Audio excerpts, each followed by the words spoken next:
Hey everyone, Coach Dre here. Today I'm going to be talking to you about warm-up, specifically the difference between our general warm-up, where you might see at the beginning of your warm-up, then leading into more of your specific warm-up. I'll also give you a little acronym that you can take with you that you may have heard of in the past called R.A.M.P. That is just a kind of a good thing to remember for you while creating your warm-up. So the first component of your warm-up should be a little bit more general in nature. The idea here is to increase your body temperature, specifically your soft tissues, including your muscles, your ligaments, and your tendons, while further increasing some range of motion and mobility. These can include either a brisk walk or a jog, or furthering that, if you jump on a stationary bike, that'll allow you to take your knee joint through greater range of motion. If you have the means to it and you have this piece of equipment, I would highly suggest maybe jumping on an erg, which will again take your muscles and joints through greater range of motion, specifically your ankle, your hip, your knee, and your shoulders, while also challenging your core control. The second component of your warm-up should be a little more specific in nature, meaning that it should resemble some sort of movement pattern similar to the one that you're going to be doing in your workout, let's say, your activity in the future, whether that be a run, a bike, working out in the gym. This should be the moment where you're priming that neuromuscular system to undergo the demands that you're about to place it under. For an example, if I was about to go for a run, I might break this down and think of the movement pattern that the run is. In this case, it would be a lunge. So I'm now going to maybe go through some lunge movements in my warm-up to make sure that I'm priming that pattern, so then I can further carry that into my actual run itself. It's very important that we remember to do a warm-up in general, because you don't want to necessarily be thinking about how to do these things when you are in the actual movement itself.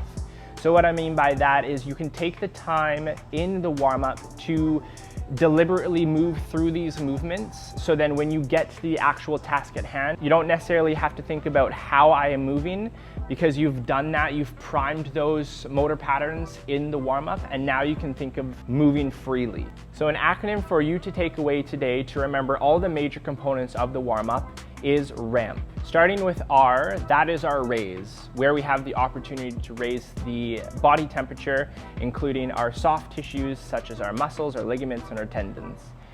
Secondly, that A is activation, where we'll now focus a little bit more on those specific movement patterns to the activity we're about to undergo, such as your squat, your lunge, your hinge, your push, your pull, activating your core control, your knee control, and your shoulder control.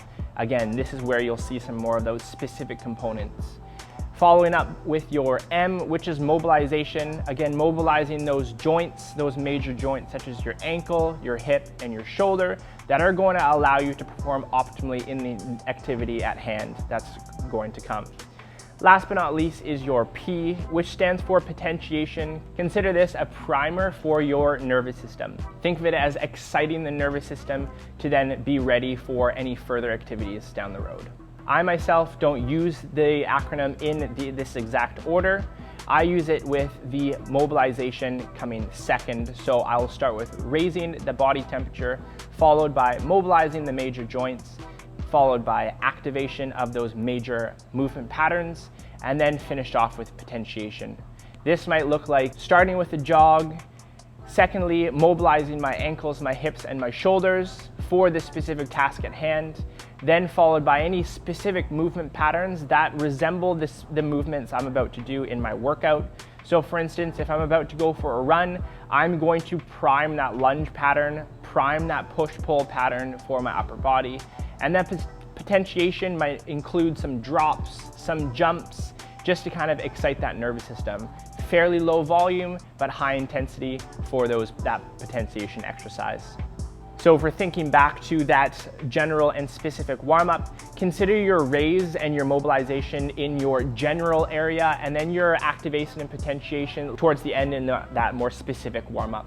So those are the basic components of a warm-up.